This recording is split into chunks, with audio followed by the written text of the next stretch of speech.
আসসালামু আলাইকুম প্রিয় দর্শক, দুদিন আগের একটা ঘটনা নিয়ে আমি কথা বলবো। আসলে এখানে ঘটনাটা মুখ্য না, মুখ্য হলো মানসিকতাটা, মুখ্য হলো টেন্ডেন্সিটা।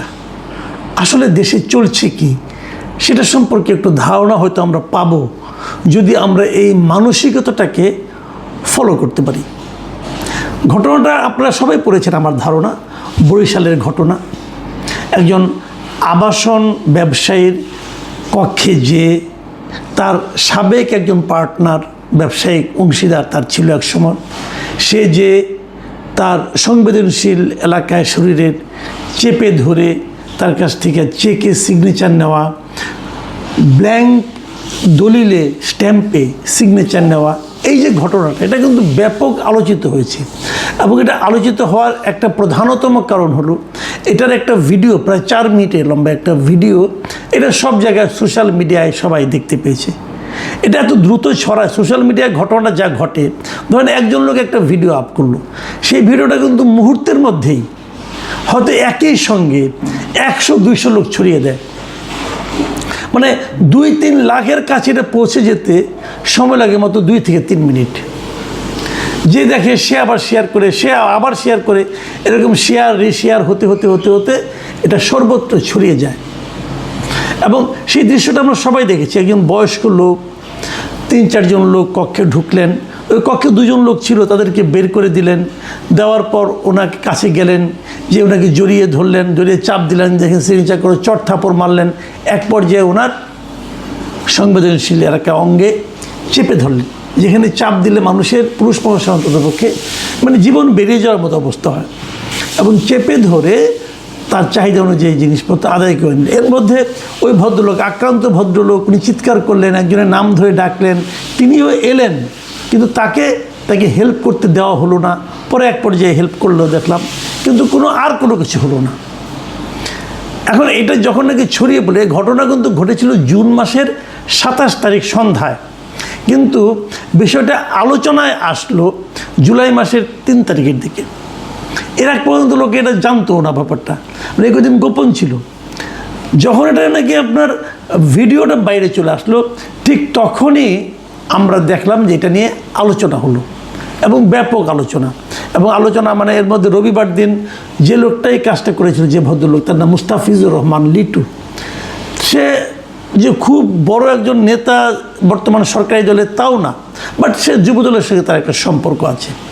তো সেভাবেই প্রভাব বিস্তার করে সেই কাজটা করলো। এবং সে যে প্রভাবশালী, তার সবচেয়ে বড় প্রমাণ হলো এই স্ট্যাম্পে সিগনেচার, চেকে সিগনেচার, একটা 70 লাখ টাকার চেক, একটা ব্ল্যাঙ্ক চেক, এই সিগনেচারগুলো করার পর এই মুস্তাফিজুর রহমান লিটু কিন্তু আব্দুল আজিজকে ধরে বেঁধে নিয়ে থানায়ও গিয়েছিল। থানায় গিয়েছিল কেন? থানায় গিয়েছিল একটা সালিশি করার জন্য। কিন্তু থানায় যে সুবিধা হয়নি, পুলিশ তাদেরকে বলেছেন যে এই ব্যাপারে তাকে লিখিত অভিযোগ লাগবে, লিখিত অভিযোগ ছাড়া তো আর সালিশ করা যাবে না।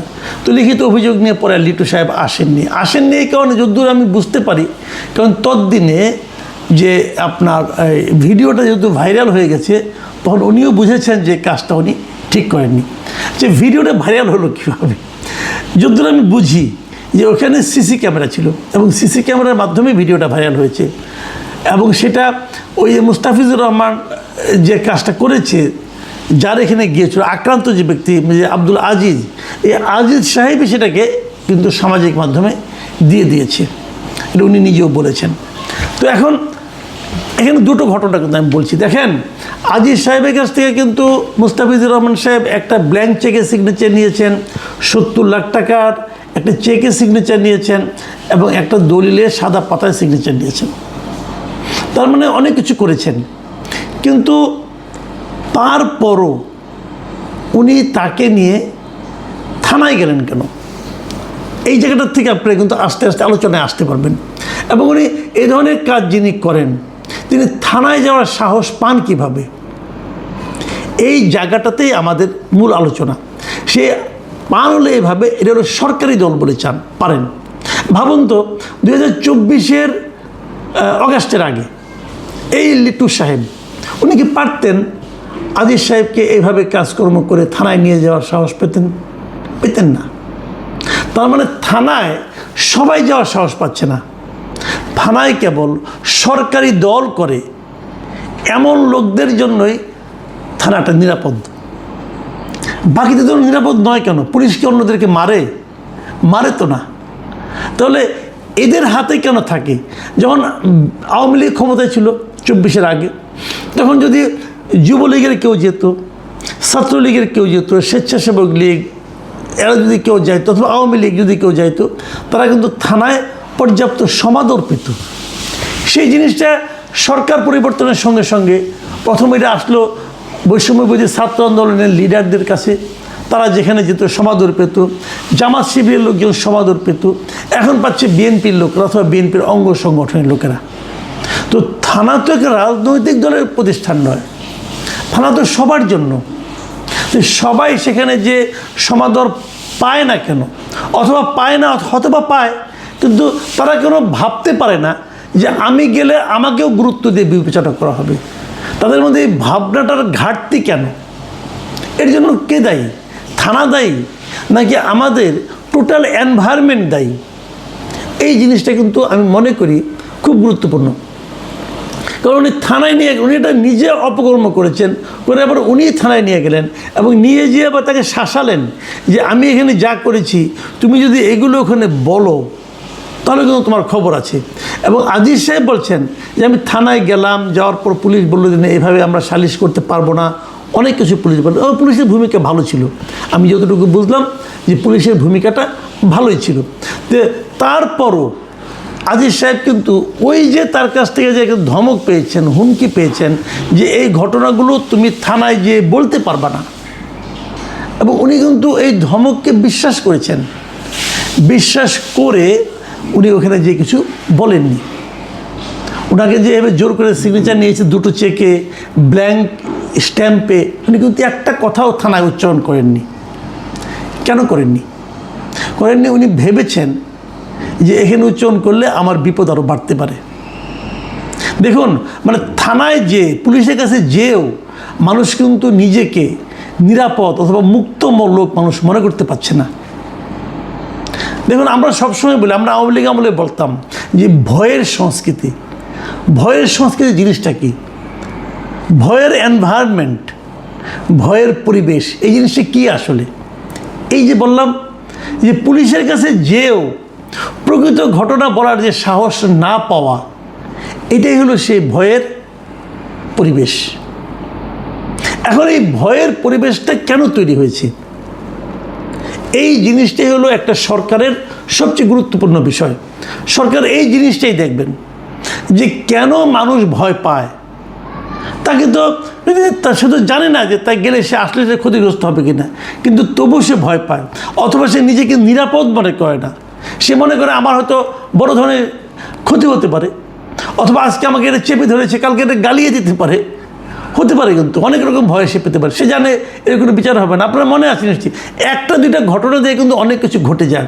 আপনাদের মনে আছে নারায়ণগঞ্জের এক এমপি সাহেবের ছেলে কিছুদিন আগে পুরা ওই শিল্পাঞ্চলে চাঁদাবাজি, অবাধ চাঁদাবাজি সে করত, এবং এইরকম একজন শিল্পপতি এবং একজন বড় শিল্পপতি, তার অভিযোগের প্রেক্ষিতে তাকে ধরা হয়েছিল, কিন্তু তাকে কিন্তু আটকে রাখা যায়নি, তাকে ছেড়ে দিতে হয়েছে।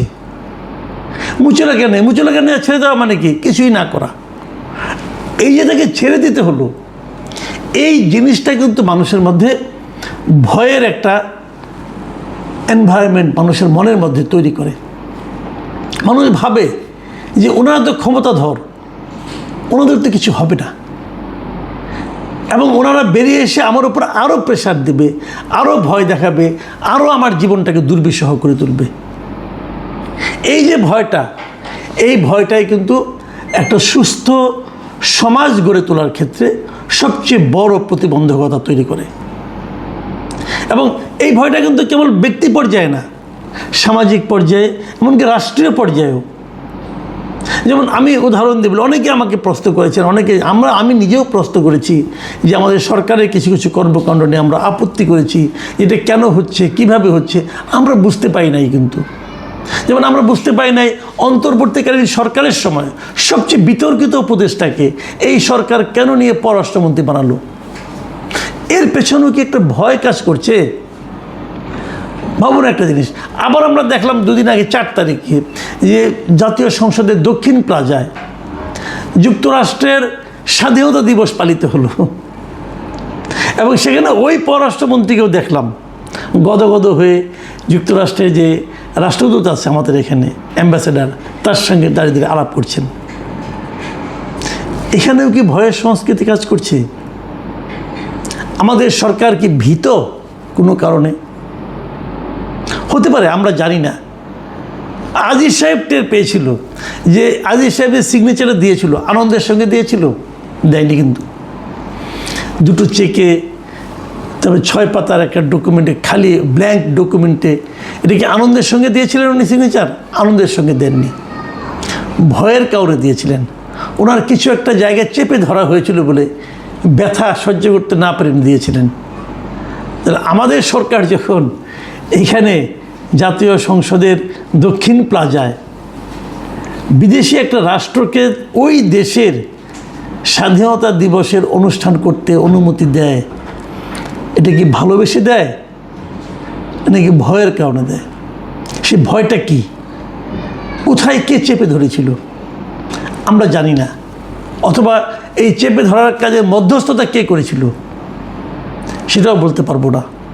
কিন্তু ঘটনাগুলো নিয়ে আমরা খুব একটা আনন্দিত নই। সরকার কি এটা বুঝেন? প্রিয় দর্শক, এখন এ পর্যন্তই। আল্লাহ হাফেজ।